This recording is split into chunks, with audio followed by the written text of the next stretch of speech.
Why did the guard not move? That was the first thing the tourist noticed, though she couldn't have known that the man she was staring at wasn't just any guard, and he wasn't there by chance. He stood like a statue in the blistering daylight, one hand resting near his weapon, the other loose at his side. Sweat trickled down the side of his temple, but his eyes never shifted. Not to the crowd, not to her, not even when the laughter of children cut through the heavy silence of the square. She thought he was just playing his role stiff, trained, rehearsed, but something about his stillness unsettled her. There was tension, too sharp to be ceremony, and though she couldn't explain why, her chest tightened as if the air around him held a secret about to break. But before that moment came, before she would understand what he was guarding and what it would cost him, there was another story. A woman's story. One that no crowd ever saw because she had lived in the shadows long before this square, long before this silent guard, long before anyone knew her name. She was inside the building across the square that day, watching, not from pride, not from curiosity, from duty. And from something deeper. Her name was Elise, pilot, sniper, soldier, but none of those words captured the truth of her. Not really. Titles never did. What defined her was what she carried, the memories she tried to bury, the ache she couldn't set down, the mission that wasn't written on any orders. She had told herself she was here because the mission demanded it, because intelligence said something would happen here today in front of all these civilians. But beneath that, beneath the calm mask she wore, was another truth, one she hadn't spoken aloud, one she feared more than bullets. She was here for redemption. The briefing had been short, too short. Intel had been vague, shadows stitched together by informants and half-trusted whispers. An attack, a square, a foreign delegation moving quietly through the city, nothing confirmed, nothing certain. And yet she had volunteered. "Why you?" one of the men had asked, his voice more a sneer than a question. He hadn't meant to say it aloud, but she heard it anyway. Because she had to. Because last time, she hadn't been fast enough. The faces from that mission still followed her, in dreams, in silence, in the way she sometimes caught herself staring too long at doorways or windows, expecting a shadow that wasn't there. She had lived with the guilt for months, and when the chance came again, to prevent another square from being painted red, to keep another group of strangers from becoming bodies on the pavement, she said yes before anyone else could. Now in the still heat of afternoon, her scope pressed gently against her cheekbone, she whispered to herself without sound, "This time, not again." Through the scope she watched the man the tourists thought was only a guard. She knew better. He wasn't ceremonial, he was her marker, the still point in a chaos about to bloom. She studied his breathing. Slow, trained, too trained for a role meant to be decoration.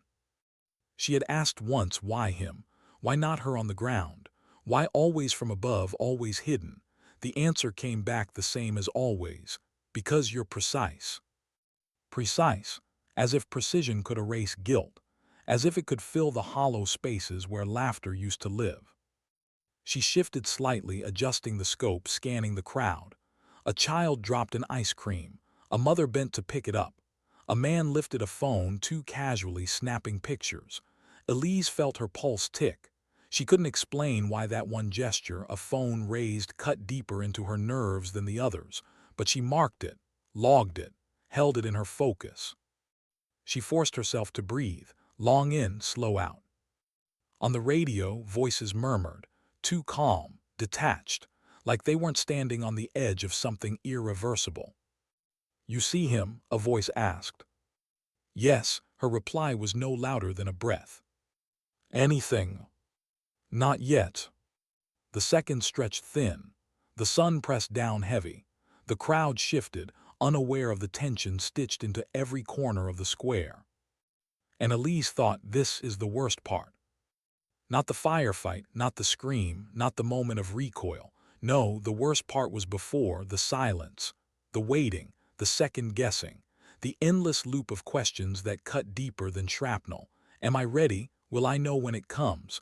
Will I choose fast enough this time? Her hands tightened on the rifle, knuckles pale. A shadow moved along the far edge of the square. Just a man, walking with a bag too large for the setting, shoulders stiff, gaze darting too much. Elise felt the old, familiar thud of adrenaline push through her ribs. Her breath slowed, though her heartbeat raced. The guard across the square didn't move, didn't twitch, didn't flinch. The tourist noticed again. She whispered something to her partner. He shrugged, bored. She frowned, took a picture. Elise whispered again, more to herself than the comms. "Not yet, wait." The man with the bag stopped, set it down near a bench, adjusted his jacket. Elise's jaw tightened. Her finger brushed the trigger guard, resting there, not pressing, not yet. And for one terrifying second she thought about missing, about the last mission, the blood on her hands, the way silence had followed her home like a stray animal, curling up at the end of her bed, refusing to leave. Her throat burned, she blinked hard.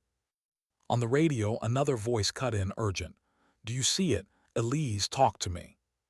She swallowed. The man with the bag bent low, fiddling with something inside. His shoulders hunched, blocking her view. "Now is it now?" The guard still hadn't moved, stillness like stone, and yet Elise knew. He was waiting for the same signal she was, the unspoken one, the one no briefing ever covered. The bag shifted, a glint of metal, too deliberate to be harmless. Elise exhaled, her eye narrowed, her world shrank to the circle of the scope. "Target," she whispered. But the tourist saw it first, saw the guard's hand twitch, sudden after so long, like stone breaking into life. She gasped, clutching her partner's arm. The sound was lost in the crowd's laughter. Stillness shattered. The guard moved, fast, precise, no ceremony now. Elise's finger tensed. And in that suspended heartbeat between stillness and action, she thought of her brother. She never let herself think of him on missions, too distracting, too dangerous, but the image came anyway. His smile. The way he had said, "You don't have to carry it all alone, Lise." But he wasn't here. He hadn't been here for years. She blinked, and the memory was gone. The bag was opening. Her finger pulled. The shot split the silence. The tourist screamed. And still, Elise felt no relief.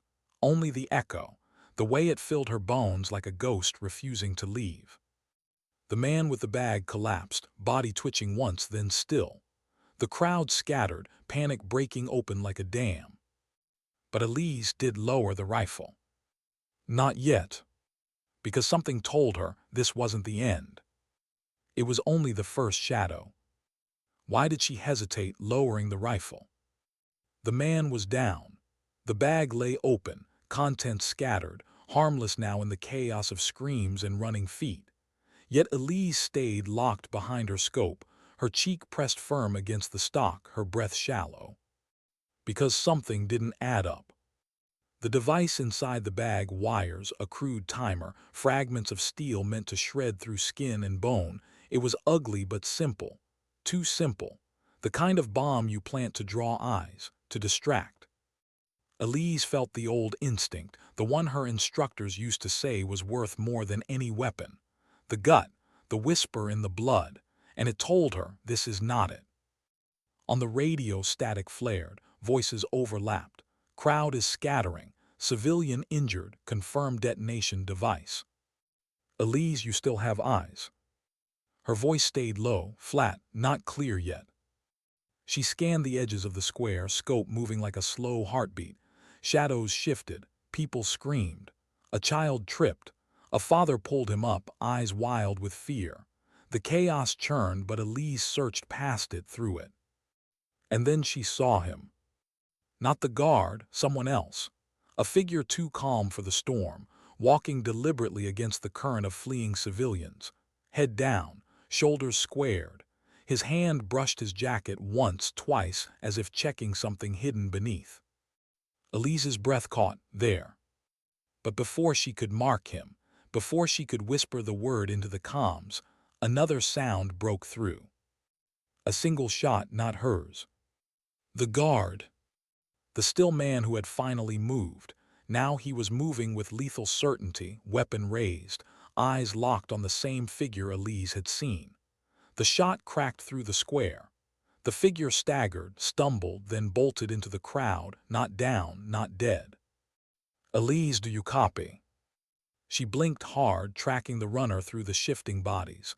Target is mobile, moving east. The guard was already pushing through the crowd, not waiting for backup, not speaking into a radio. Elise cursed under her breath. She didn't like it, lone movement, uncoordinated, reckless. Yet something in his stride mirrored hers, a determination that was less about orders, more about something heavier, personal. Her mind flashed back. Last time, the rooftops, the smoke, the children, the too late shot. She had sworn never to let it repeat. Elise, the voice pressed. I'm moving. She broke from her perch, rifle slung across her back, boots striking the narrow stairs as she descended from her overwatch. The stairwell smelled of damp concrete and old dust, each step vibrating with the fatting echo of her shot. By the time she hit the street, the square was a storm. Sirens wailed in the distance. Civilians shoved past, desperate to get away. Elise shoved harder, forcing herself into the current, eyes fixed on the east side exit. The guard was there just ahead, his broad frame cutting through the chaos like a blade. For a brief second, Elise caught his face. Young, too young, but his eyes carried years. She wanted to call out, but the word froze in her throat. Because suddenly the crowd broke apart and the runner reappeared. Blood darkened his sleeve, but his stride was fierce, desperate. He glanced once over his shoulder, then vanished down a narrow alley. The guard followed, without pause. Elise cursed again. Damn it. She pushed through, lungs burning, every nerve alive with the chase. The alley swallowed her, dark, narrow, echoing with shouts behind her and the pounding of her own boots. The air smelled of rot and metal, trash and gasoline. Somewhere ahead, a scuffle, the sound of bodies colliding, fists, a grunt of pain. Elise rounded the corner, weapon up. The guard had the runner pinned against the wall, arm pressed hard against his throat. The runner struggled, clawing at the grip, but the guard's stance was iron. For a moment, Elise froze, not at the violence she had seen worse, but at the guard's face. It wasn't rage. It was grief. Tight around the eyes, jaw clenched not in fury but in memory. She knew that look. She had seen it in the mirror too many nights. Elise, the radio hissed in her ear, do you have a clear visual? She lifted her rifle slightly. Yes. Take it if you have to. Her finger brushed the trigger.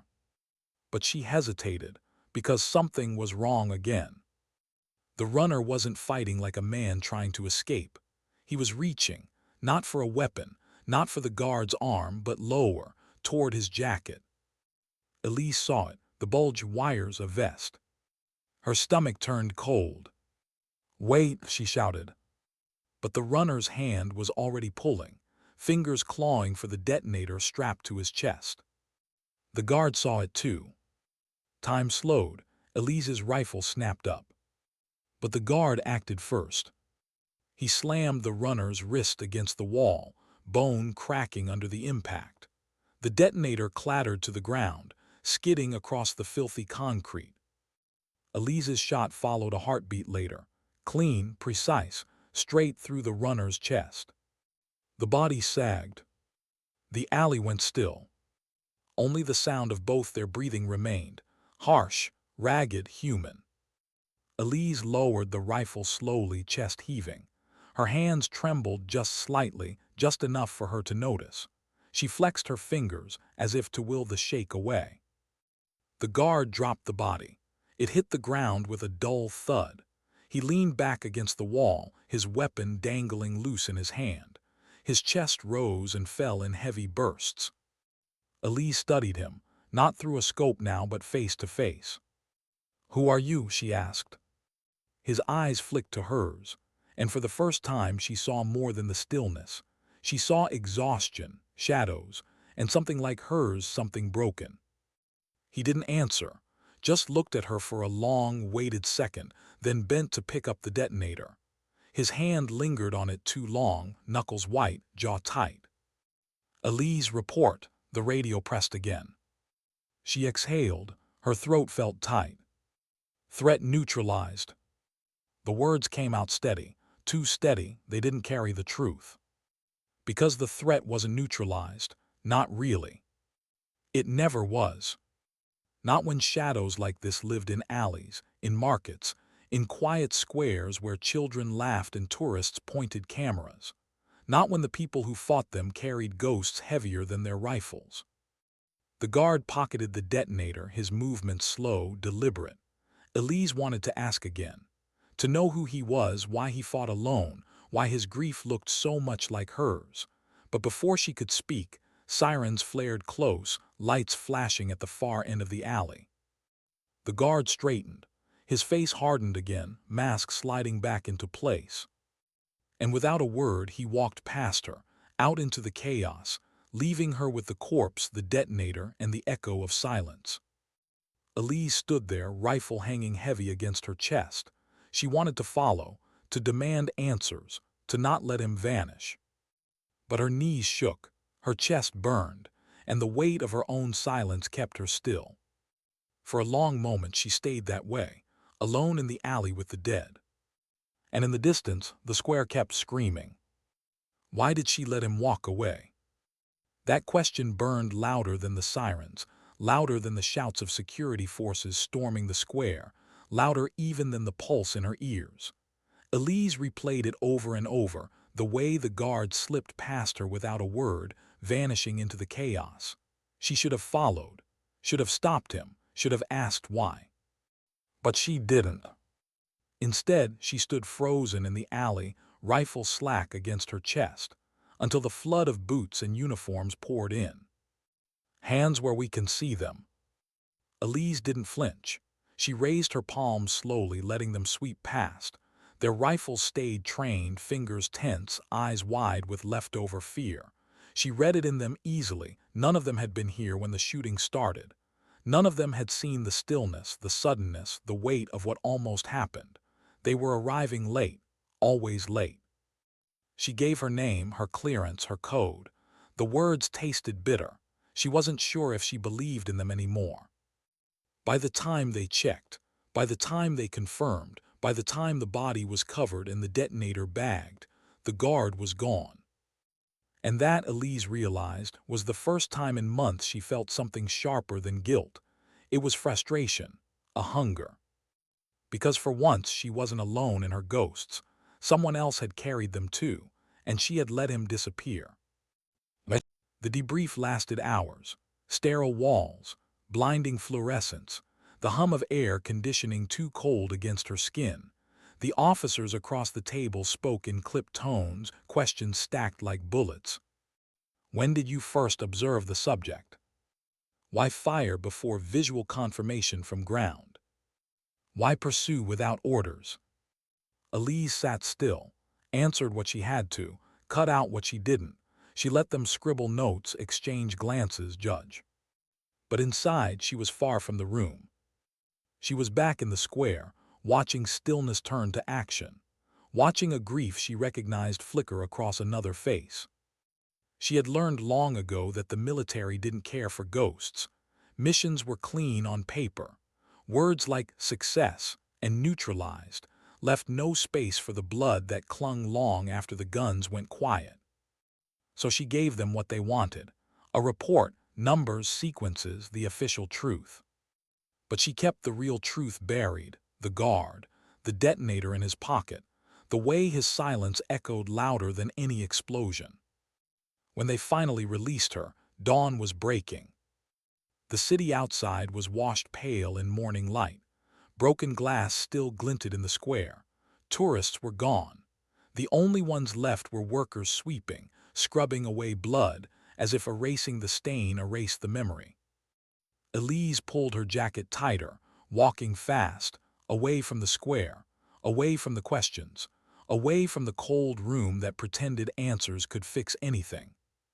She told herself to let it go. But she knew she wouldn't. Sleep didn't come, not that night, not the next. Every time she closed her eyes, she saw him, the guard's stillness, his suddenness, the way his hand lingered too long on the detonator. She told herself it was curiosity, professional interest, loose ends. But deep down she knew. It was recognition. He carried the same silence she did, the kind that came from losing something you couldn't speak of, the kind that weighed heavier than armor. She found herself retracing steps, asking questions she shouldn't, pulling at threads buried under layers of classified reports and clipped answers. But the city didn't speak easily. People here lived between shadows and whispers. Guards, soldiers, operatives, they came and went. Names rarely stayed. Until she found one. Not from the officials, not from the chain of command, but from an old vendor near the square. "You mean him?" the woman had asked, squinting, describing the face Elise carried in memory. "He doesn't talk much, never has. Some say he lost his family years ago, stays on post longer than most. They say he never blinks." Elise felt her throat tighten. "Name?" she asked. The vendor frowned. "They just call him Kale." Kale? No rank, no title, just a name floating like a ghost in the dust of the city. Elise thanked her, walked away, and knew she was already in deeper than she should be. The mission was officially over, paperwork filed, report stamped. Elise was expected to leave with the rest of her unit, wheels up in 2 days. But something inside her refused. She told herself it wasn't personal, that she just needed to know who Kale really was, that she couldn't leave a detonator unaccounted for, a man operating outside command, a silence too heavy to be coincidence. But late at night, alone in her room, she admitted the truth. She wasn't chasing Kale. She was chasing herself. The part of her she had lost that day, months ago, when she had been too slow, when the children died, when the silence followed her home. Maybe if she understood him, she could understand why she hadn't broken yet. Maybe if she understood him, she could finally forgive herself. But she found him 3 nights later. Not at a post, not in uniform, but sitting alone at a crumbling cafe on the edge of the old quarter, a cup of untouched coffee cooling between his hands.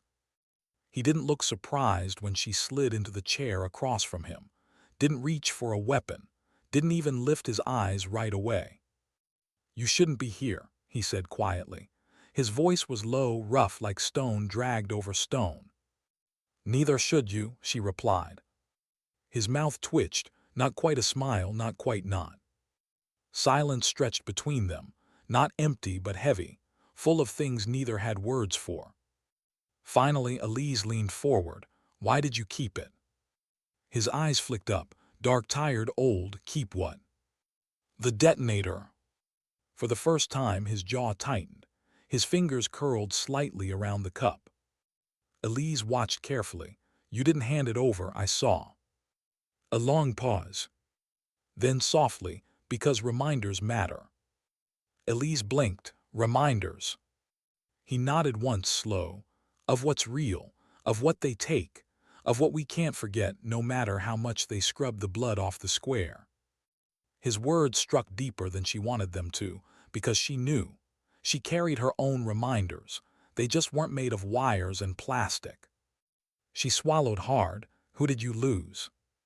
For a second, she thought he wouldn't answer. His eyes dropped back to the cup, staring at it as if the dark liquid could swallow the memory. "My daughter," he said finally. Elise's chest clenched. She was 12. His voice was steady, too steady, like someone who had repeated it so many times the words had become armor. Wrong place, wrong day, wrong war. Elise didn't breathe, couldn't. "And you?" he asked quietly. She looked away, out to the crumbling street, the faint neon hum, the night pressing close. Her throat burned. "My brother," she whispered.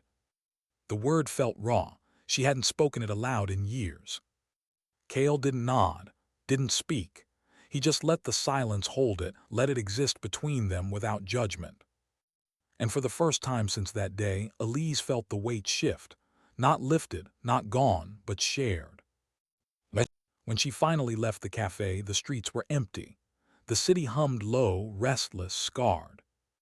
She walked back alone, but not the same. Cale hadn't given her answers. He hadn't healed anything. But he had reminded her of something she had buried too deep. That dignity wasn't loud. It didn't march, it didn't scream. Sometimes dignity was stillness.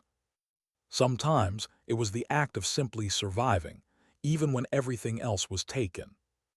And that truth, Elise realized, was more dangerous than any bomb. But as she reached her door, as she reached for her key, a flicker of light caught her eye. A message taped to the frame. 4 words scrawled in rough ink. "They're not finished yet." Her chest tightened. The mission wasn't over. It had only just begun.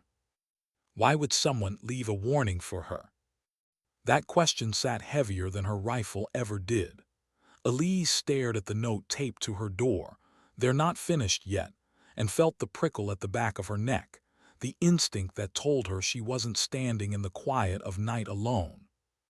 She peeled the paper free, eyes scanning the street. Empty windows, a flicker of neon, the hum of an old generator rattling somewhere behind thin walls. No movement, no sound but the steady pound of her own heart. But someone had been here, close enough to touch her door, to know where she slept. Her hand brushed her holster before she pushed inside. The room was as she left it. Spartan, bed unmade, rifle on the table, a half-empty bottle of water. She swept corners, shadows, the sliver of bathroom light, clear. And yet she felt eyes, even in silence. She sat on the edge of the bed, note between her fingers, and whispered to herself, "They know." Not about the mission, not about the square, but about her. The next morning, Elise didn't go to the airfield. She was supposed to. The rest of her unit was already prepping departure, engines warming, orders stamped. But she couldn't leave. Not with this, not with the note, not with Cale's silence echoing in her chest. Instead, she returned to the cafe. Cale was there again, same corner, same untouched cup. He didn't look up when she sat down, but she knew he'd seen her coming long before. "You knew," she said. He said nothing. "You left it," she pressed. She held out the note. Finally his eyes lifted, dark, unreadable. "If I wanted you gone, you wouldn't be sitting here." It wasn't denial. It wasn't confirmation, just truth. Elise leaned forward. "Then tell me who isn't finished." Cale's jaw tightened. His gaze drifted past her out to the street where children kicked a ball between cracked stones. His voice was low. The square wasn't the strike, it was the rehearsal. Elise's stomach turned. "Distraction," he continued. "Noise for the cameras, enough to prove commitment, enough to test response, but not the main act." "And you knew." "I suspected." She studied him, searching his face for cracks. Why not tell command? His mouth twitched, bitter. "You've seen what happens when we tell them, reports filed, meetings held, words traded while people die. By the time they move, it's always too late." Elise wanted to argue, wanted to defend the system she had served, the chain of command she had once trusted. But the words stuck, because she knew he was right. She had lived it. She had buried it.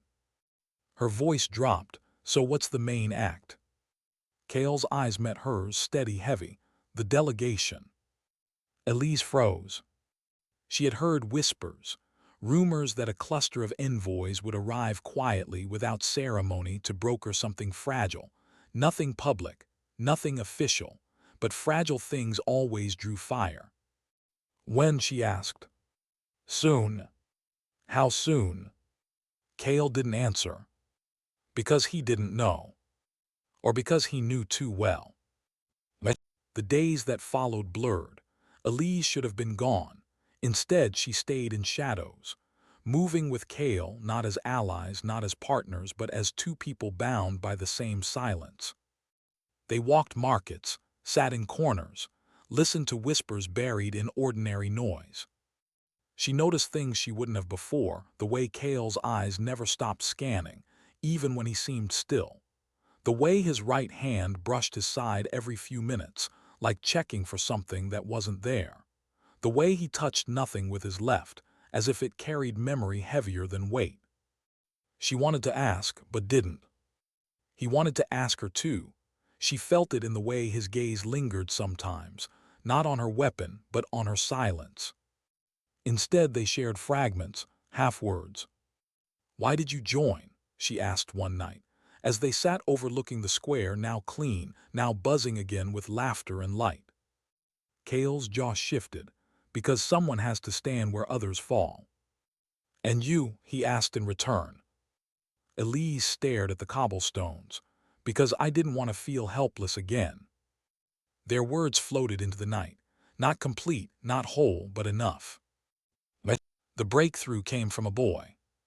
He couldn't have been more than 10, barefoot, eyes too sharp for his age. He darted close one afternoon, slipping a folded scrap of paper into Kale's pocket before vanishing back into the crowd. Elise's hand went to her holster instinctively. "You know him." Kale shook his head, but his face was pale. The paper carried no words, just a drawing. "A building." Elise frowned. "What is this?" Kale traced the lines with a fingertip. "Embassy Annex, Delegation Housing." Her chest went cold. A child's drawing, crude but exact. "They're not finished yet," she whispered. Kale folded the paper carefully, slid it into his pocket. His eyes met hers. "Now you understand." The embassy annex was off limits, guarded, walled, not a place for operatives to wander without clearance. But Elise had never been good at following rules when the rules moved slower than the shadows. That night they went anyway. They moved quiet, through alleys, over fences, slipping past street lamps where the buzz masked their steps. The city smelled of rain on stone, metal cooling, trash damp in corners. Kale led without words. Elise followed without asking. Their rhythm was sharp, unspoken. At the annex wall, Kale crouched low, scanning. Elise felt the weight of her rifle against her back, her pulse steady, sharp. "Why me?" she whispered. Kale didn't look at her. "Because you saw what others didn't, you didn't look away." She wanted to argue, to say she wasn't different, that she had looked away once and people had died, but she stayed silent. Because maybe he wasn't wrong. They climbed, dropped into shadow. The annex yard was quiet, too quiet, guards paced but not enough, not sharp enough. And then Elise heard it. A click, faint, sharp, too familiar. She froze. Kale's head turned instantly. "Tripwire," she mouthed. He nodded once. They scanned low. Thin filament glinted faintly in the dim light, stretched between stones near the service door. Attached to. Elise's stomach dropped. Explosives. Small, hidden, enough to shred the entry. A decoy, a warning, or both. Kale's jaw clenched. They're already inside. The words chilled her. Because if they were inside, the delegation wasn't safe. And if the delegation wasn't safe, war wasn't far behind. They moved fast, through shadows, past wires, slipping through a half-open window where paint peeled and hinges groaned. Inside, the annex smelled of dust and stale air, too quiet. Elise's breath slowed. Every step was measured. Up the stairwell, Kale paused, raised a hand. Elise froze. A voice drifted down, low, muffled, foreign.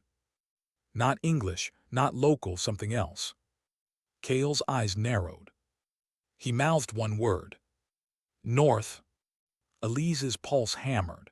If it was true, if the whispers about their involvement were real, then this wasn't just terror.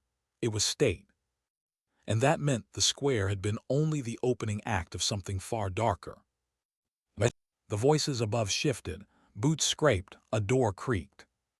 Elise's finger brushed her trigger. Kale's eyes met hers, heavy, silent. And in that silence she felt the truth. This wasn't about orders anymore. This was about dignity, about stillness, about the suddenness of action when the world teetered on the edge, and about what it would cost them both.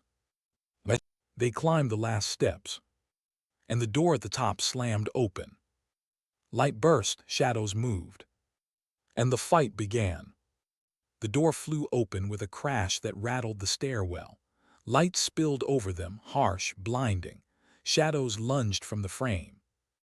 Elise didn't hesitate. She dropped low, rifle-angled, finger squeezing in rhythm with her breath.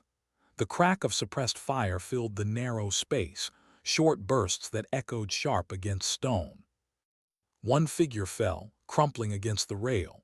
Another ducked back, shouting in a language she didn't need to understand, command, panic, both. Kale surged forward, faster than she thought possible for a man who always seemed carved from stillness. He slammed the door wide, shoulder first, and vanished into the light. Elise was right behind him. The room they entered was wide, rectangular, desks shoved against walls, files scattered. Not a command post, a staging ground. 3 men in dark gear waited, weapons up. Elise hit the ground hard, sliding against tiles, firing. A chair exploded into splinters. A bullet grazed her shoulder, heat and sting slicing through her uniform. Kale moved differently. No wasted motion. He didn't fire at first. He closed the distance, grabbed a wrist, twisted, snapped bone before slamming his elbow into a man's throat. A gun clattered across the floor. Elise's shots found the second, dropping him mid-turn. The third raised a weapon, wide-eyed too late. Kale's knife flashed, quick final. And then it was quiet again. The smell of cordite and copper filled the room. Elise's breath came hard, steadying. Blood trickled warm down her arm. Kale stood over the last man, chest rising slow, face unreadable. He wiped the blade once, methodical, before tucking it away. Elise swallowed. How many more? Kale shook his head. Too many. They searched the room. Elise checked bags, wires, blueprints sketched on scraps of paper. She found the same building drawn again and again. Marked windows, entry points, routes of retreat. This isn't just attack prep, she whispered. It's assassination detail. Kale didn't look surprised. He pulled a battered radio from one of the fallen. Listened. A hiss of static, then voices. Foreign clipped, counting down. 5 minutes, Kale said flatly. Elise's chest tightened. Until. He didn't answer. He didn't need to. She swept the room again, faster. Drawers, cabinets. Her boot hit something hollow, a panel loose. She ripped it open. Inside, blocks of C4 wired together, a timer glowing faint red. 4 minutes, 52 seconds. Her breath hitched. Not just assassination. Annihilation.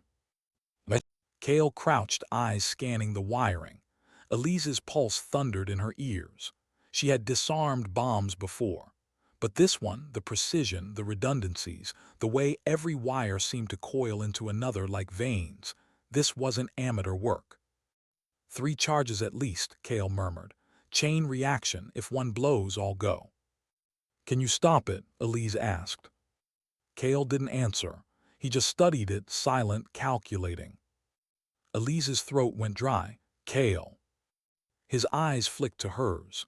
For a moment she saw something different. Not the still guard, not the sudden killer, but the man beneath, weighed heavy with memory. Not in time, he said softly. The timer blinked. 4:11. Elise's mind raced. Options, evacuation, too late, call command, no time, move the charges, too unstable. And then the voices on the radio rose again. Urgent, certain.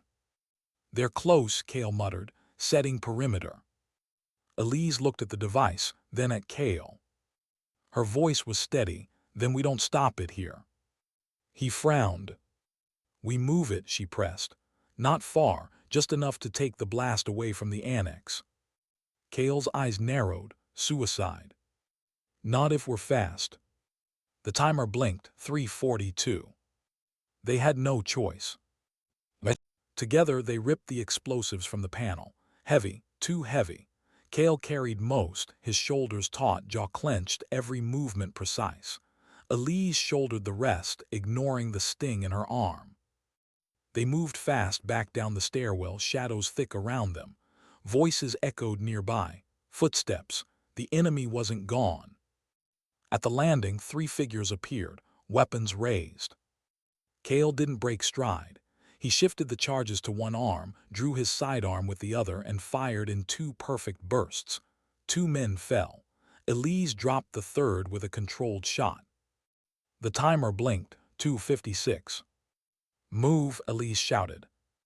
They barreled through the yard, across gravel, past the glint of tripwires they'd avoided earlier.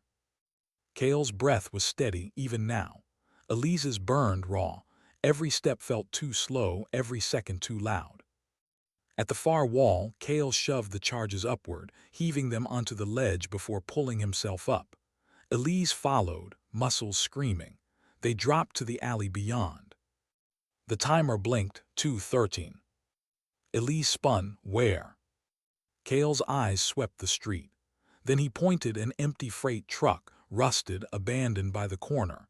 Its bed sat low, shielded by concrete walls. Go! They sprinted, charges digging into their arms, legs pumping, lungs burning. Elise heard shouts behind them, boots pounding. Gunfire cracked, rounds sparking against stone. Cale didn't flinch. He ran straight, relentless, like nothing could break his stride. They slammed into the truck bed, dumping the explosives inside. Cale vaulted over, shoving them deeper into shadow. Elise followed, covering the street, firing short bursts to keep heads down. The timer blinked. 0:56. Cale, she shouted. He jumped down, grabbed her arm. Move. They ran. Down the alley, around corners, past shuttered doors and broken windows. The timer ticked silent in her mind. 0:32. 0:19. 0:07. Cale shoved her behind a stone archway, his body pressing close to shield her. Elise felt his chest rise, steady against her back. And then, the blast tore the street apart. Light fire, sound that shredded the night. The truck erupted, metal twisting skyward, shockwave rolling like thunder. Windows shattered, walls cracked, heat roared. Elise felt the world tilt, debris slamming, dust choking. Cale's arm pinned her tight, unyielding, shielding. And then silence. Only the hiss of fire, the groan of broken steel, the ringing in her ears. They staggered out together, dust clung to their skin, smoke curled from rubble. The annex stood, shaken, scarred, but standing. Elise's chest heaved. She stared at Cale, throat tight, words lost. He didn't speak, just nodded once. Not triumph, not relief, just acknowledgement. And then his gaze shifted. To the street. Figures approached through smoke.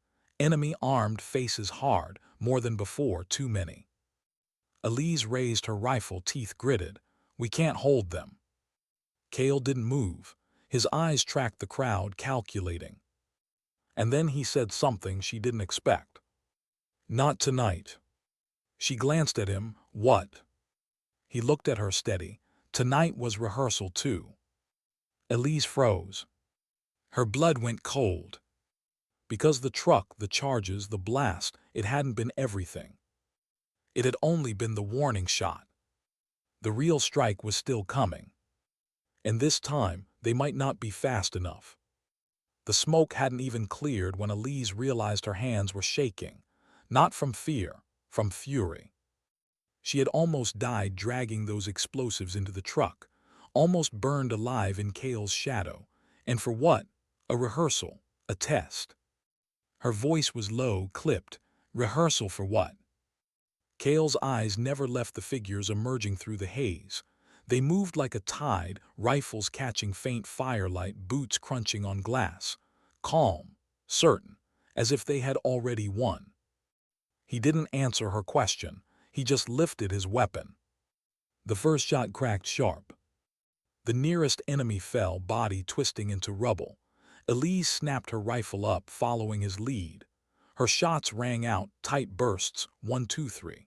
The street filled with muzzle flashes, gunfire echoing like thunder in a canyon. But for every man who dropped, more came. They had minutes, maybe seconds. Cale fired again, ducked behind stone, reloaded without pause. His movements were mechanical, precise, almost too precise, like muscle memory rehearsed 100 times in silence. Elise slammed her back against the wall beside him. Dust rained down, stinging her eyes. She yelled over the fire, raw frustration breaking through. "Why didn't you tell me?" His jaw clenched. He fired, reloaded, fired again. No answer. "Cale." Finally his voice broke through the chaos. Flat, waited, because you weren't ready. Her chest tightened. Rage boiled. "Not ready, I just carried your damn bomb." He turned to her then, face streaked with soot, eyes sharp with something deeper than anger. "That wasn't the bomb, Elise. That was bait." The words hit harder than any bullet. "Bait." She froze. And suddenly it made sense. The radio chatter, the red markings on the maps, the men moving too fast, too loud, as if her and Cale's survival had already been accounted for. This wasn't an attack, it was a lure. "Then where's the real strike?" she whispered. Cale fired once more, dropping a man who had tried to flank. Then he grabbed her arm, dragging her backward down the alley. "That's what we have to find out." They moved fast, weaving through shattered streets, staying low, ducking gunfire. Elise's body screamed with fatigue, but adrenaline shoved her forward. Every shadow felt hostile, every echo whispered countdown. Finally, Cale stopped in the hollow of an abandoned shop. Shelves sagged with broken glass, dust thick in the air. For the first time, she saw his hands tremble as he checked his weapon. "Talk," Elise demanded, chest heaving. "No more silence, no more riddles. Tell me what we're walking into." Cale looked at her, eyes unreadable. Then he said it. They weren't aiming for the annex. They were aiming for the tourists. Her stomach dropped. "The tourists?" He nodded once, grim. "The square, market, the checkpoint on the ridge, any place with cameras, crowds, witnesses." Elise's throat closed. She saw it in her mind, families, backpacks, laughter, cell phones raised to snap pictures, the hum of vendors, the stillness of a guard. And then the suddenness of fire. Her voice broke. "They want spectacle." "Not just spectacle," Cale said quietly. "They want a lesson." For a moment, the room was silent but for their breathing. Elise felt the weight pressing down on her chest. Why hadn't command seen this? Why hadn't the maps, the chatter, the intelligence screamed louder? Unless they had. Unless someone wanted this to happen. Her stomach turned. She couldn't think about that now. "We have to warn them," she said. "Get word out before it's too late." Cale didn't move. His silence stretched heavy. "What?" Elise snapped. Finally his gaze met hers. "You think they'll believe us? Two operatives, cut off, bleeding, half-mad from smoke. By the time we find someone to listen, it'll already be over."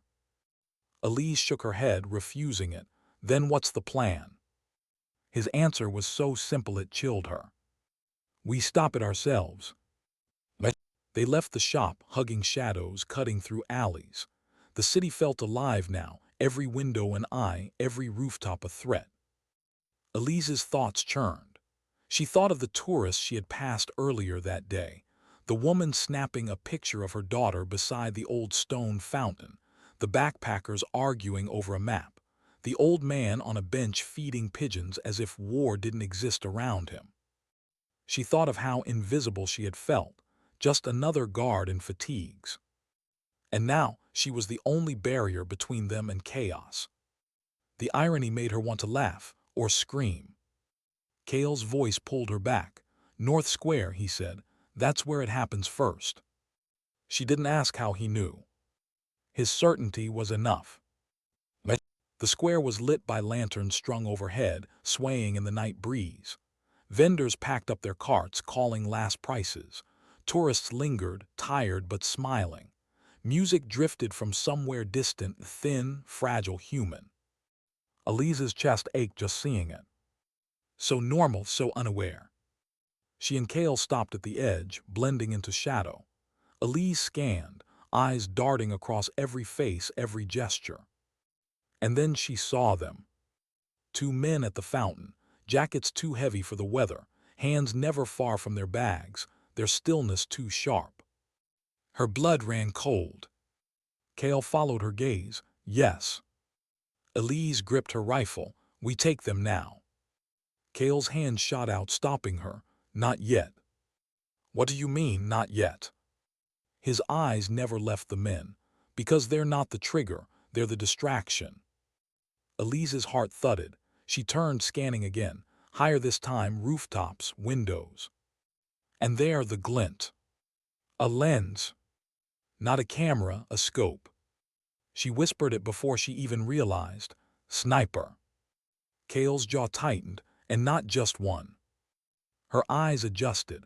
She saw them now, 3 rooftops, faint silhouettes, rifles poised, waiting. Waiting for what? Then it hit her. The men at the fountain weren't meant to detonate anything. They were meant to panic the crowd, send them scattering into lines of fire. Her stomach turned. She whispered, trembling, "It's not a bombing, it's a massacre." But Cale's voice was calm, too calm. Then we changed the script. Elise turned to him. How? But he was already moving, sliding into the crowd's periphery, weapon lowered to avoid attention. His body language changed, not a predator now, but just another tired soldier walking home. Elise followed, forcing her breath steady, her heart to slow. Every step closer to the fountain felt like walking a wire strung over fire. She caught the eye of a tourist, a young woman with a scarf, a camera dangling from her neck. For a split second, Elise wondered, if this girl lived, would she remember the soldier who walked past her tonight? Or would she never know how close death had been? Elise tore her gaze away. No time for reflection. The 2 men at the fountain shifted, bags clutched tighter. Cale was within 10 steps. Elise raised her rifle just slightly, enough that her heartbeat felt like the trigger itself. And then, a voice barked from the rooftops, a command. Foreign, harsh. The men at the fountain reached into their jackets. Chaos ignited. Tourists screamed. Vendors dropped to the ground. Someone shoved a table, wood crashing. Birds scattered into the night. And Elise fired. The first man crumpled, bag tumbling from his grip. Cale dropped the second with a brutal snap of suppressed fire. But it was too late. The rooftops flashed. Rifles cracked. The massacre had begun. Elise dropped to her knees, dragging a child down beside her. The boy's mother screamed, clutching his head, shielding him. Elise's eyes snapped upward. There the first sniper silhouetted. She exhaled, squeezed. The figure dropped, body rolling from the roof's edge. Cale was already on the second, climbing rubble, firing upward, relentless. The square was pandemonium now. Tourists scattered like water. Screams tangled with gunfire. Vendors ducked under carts, prayers shouted into dust. Elise felt her chest burn, her throat raw, but she didn't stop. She couldn't. Because if she faltered, every sound, every scream, every life here would become part of the lesson their enemies wanted to write. She wouldn't let that happen. Her rifle barked again, finding the 3rd rooftop. The silhouette vanished. Silence fell heavy for a beat. Then only cries, footsteps. The massacre had been cut short. But not ended.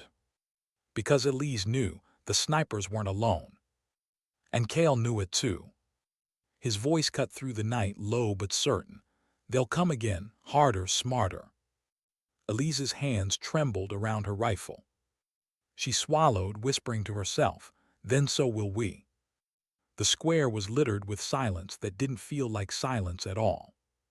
Crying children clung to their mothers. Vendors pulled tourists into back rooms, shutters slamming shut with desperate finality. Somewhere a man groaned, clutching his leg, blood darkening his jeans. Elise stood in the middle of it all, chest heaving, rifle still tight in her hands. Her ears rang from the shots, but her heartbeat was louder. She wanted to believe it was over. But she knew better. Cale emerged from the alley, his face streaked with sweat and soot, rifle low but eyes sharp. He scanned the rooftops, then the crowd. No triumph in his expression, no relief, only calculation.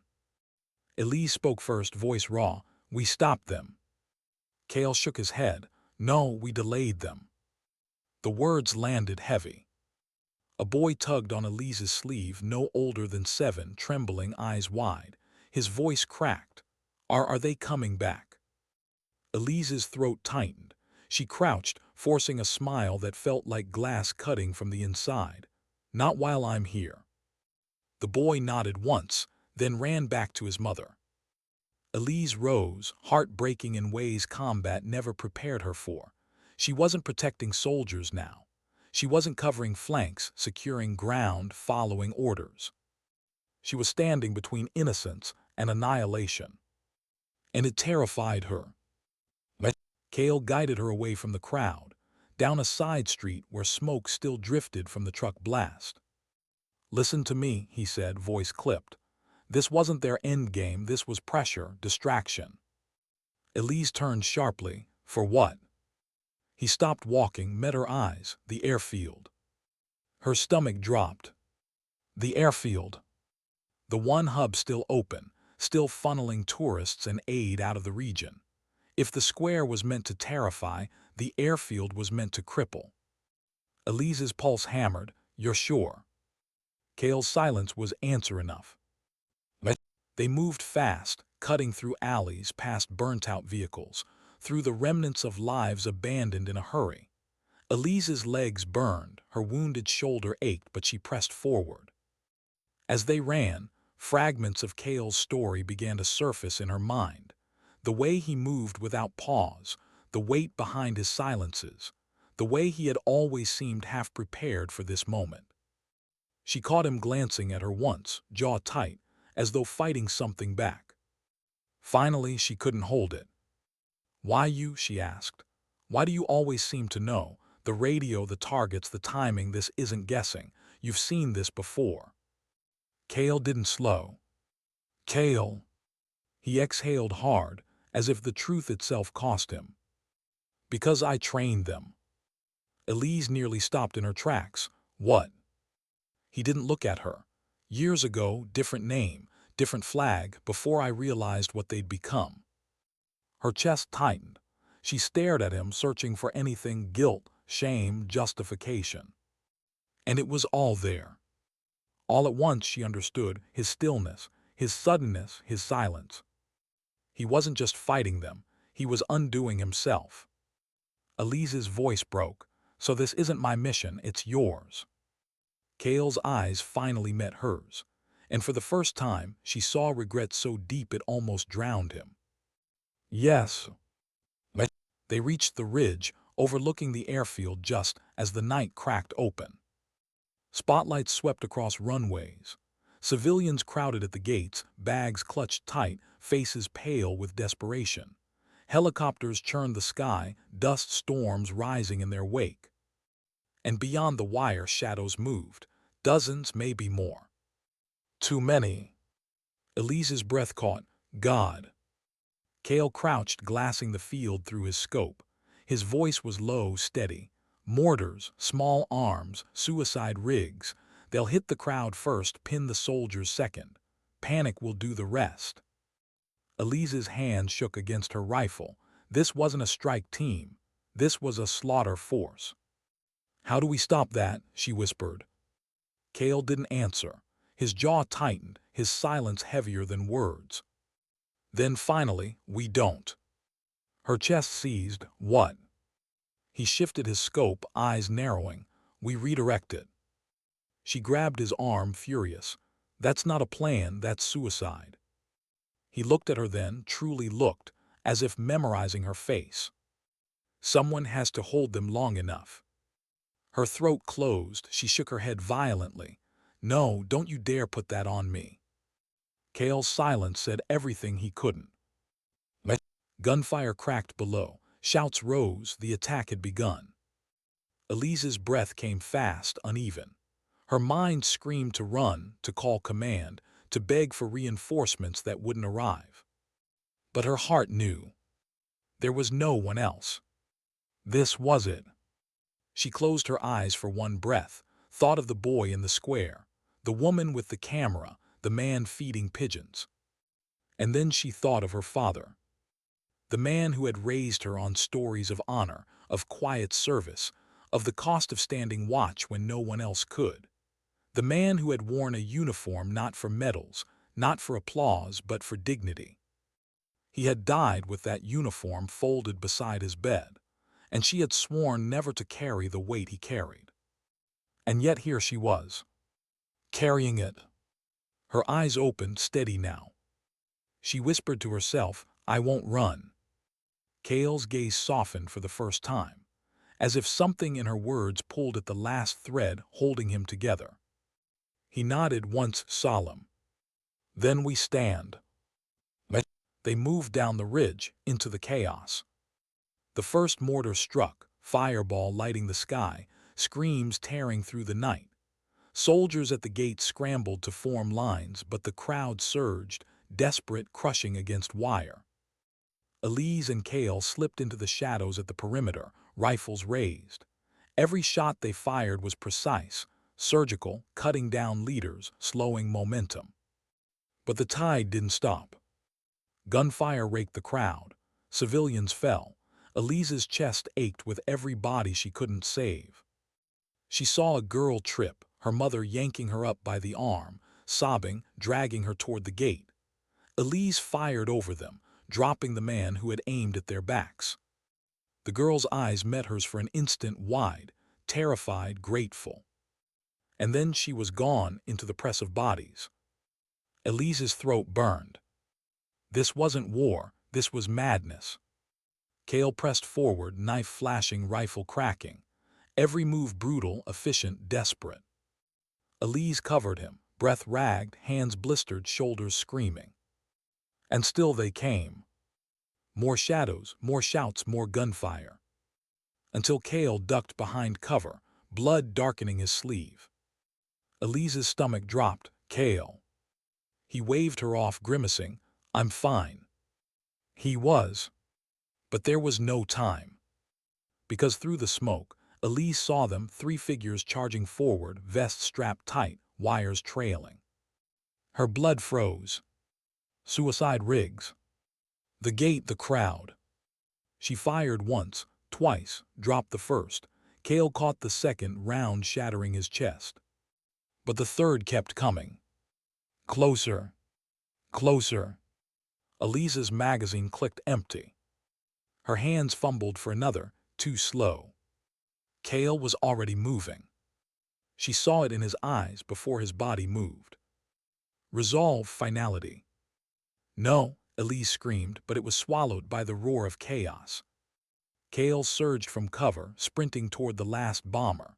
His knife flashed once, twice, a blur of desperation and precision. The bomber collapsed. But Cale didn't stop. He drove him down, pinning him, shielding the crowd. And then, the vest lit red. Elise's heart shattered. Cale! The explosion ripped through the wire. Fire and dust roared skyward. Elise was thrown back, slamming into earth, ears ringing, lungs burning. When she blinked through the haze, all she saw was fire. And the shadow of the man who had stood still, until he chose not to. The crowd surged through the breach, soldiers yelling, dragging civilians to safety. Helicopters screamed overhead, dust spiraling. Elise crawled forward, coughing, blood on her lips. Cale! Her voice broke.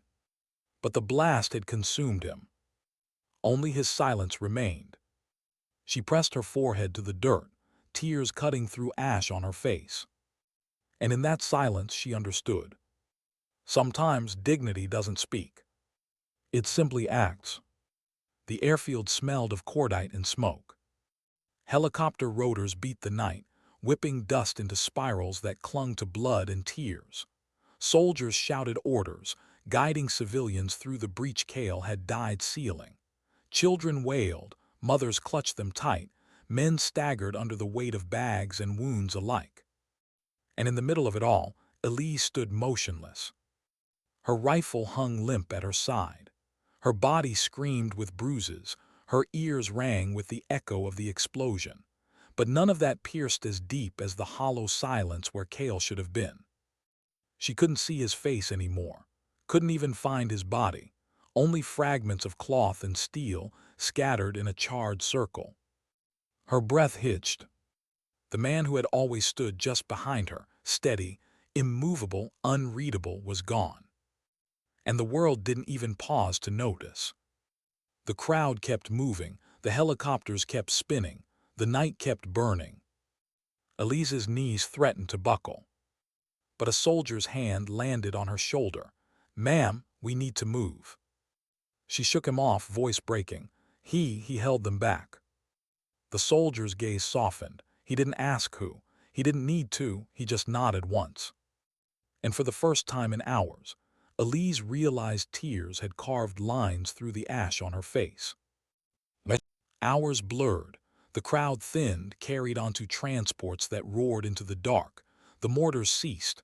The gunfire died. The enemy had been broken for now. Dawn crept over the horizon, painting the wreckage in muted gold. Smoke trailed upward like accusations, dissolving into a sky far too calm for what had just happened. Elise sat on a crate near the runway, hands trembling around a canteen she hadn't opened. Her eyes were distant, fixed on nothing. She could still hear him. Someone has to hold them long enough. And he had. Not with speeches, not with ceremony, but with silence, stillness, and a single act no one else would have made. Her father would have called it dignity. She wasn't sure what to call it anymore. The boy from the square found her, the one who had asked if they'd come back. He approached cautiously, clutching his mother's hand, eyes wide but steadier now. "Miss," his voice was soft, "did we make it?" Elise blinked as if waking. She swallowed hard, forcing her voice to steady. "Yes, you made it." The boy looked at her rifle, then at her. "Because of him." Her chest ached. She followed his gaze toward the blackened breach. She nodded, "Because of him." The boy was quiet for a moment. Then he whispered almost to himself. He didn't move, and then he did. Elise's throat closed. The simplicity of it cut deeper than any eulogy. The boy's mother pulled him gently away, murmuring thanks, but Elise barely heard. Her mind clung to the boy's words. He didn't move. And then he did. Later, when the dead were counted, the numbers blurred together. Soldiers spoke of tactics, of defense lines, of how close the airfield had come to falling. But Elise remembered faces. The old man feeding pigeons. The woman with the camera. The girl whose mother dragged her through the gate. The boy who had asked if they were safe. Each one alive because of a choice Cale had made. Not out of hope, not out of glory, but out of necessity. And perhaps out of penance. For the men he had once trained. For the silence he had carried. For the stillness that had always been the weight of knowing. Elise pressed her palms against her eyes until she saw sparks. This was no victory. It was survival, paid for in silence. When the last transport lifted into the brightening sky, Elise remained. She couldn't leave, not yet.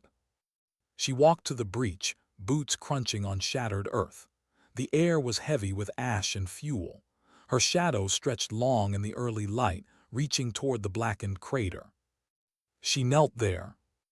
Not because there was a body, not because there was a grave, but because this was all that was left. Her voice was barely more than a whisper. You said it was your fight, but you left it with me.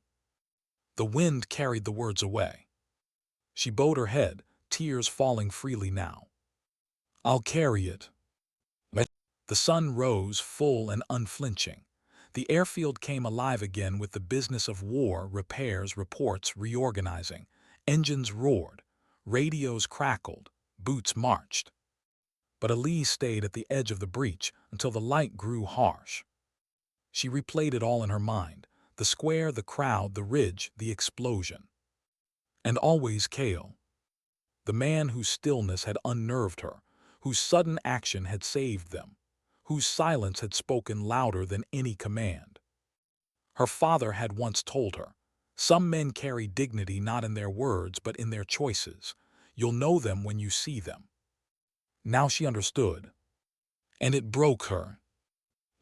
By midday, Elise finally rose. Her legs were stiff, her body bruised, her soul hollow. But she walked anyway down the runway, past the wreckage, into the blinding day. Civilians still watched her as they waited for the next flight. Some whispered, some nodded, some simply stared.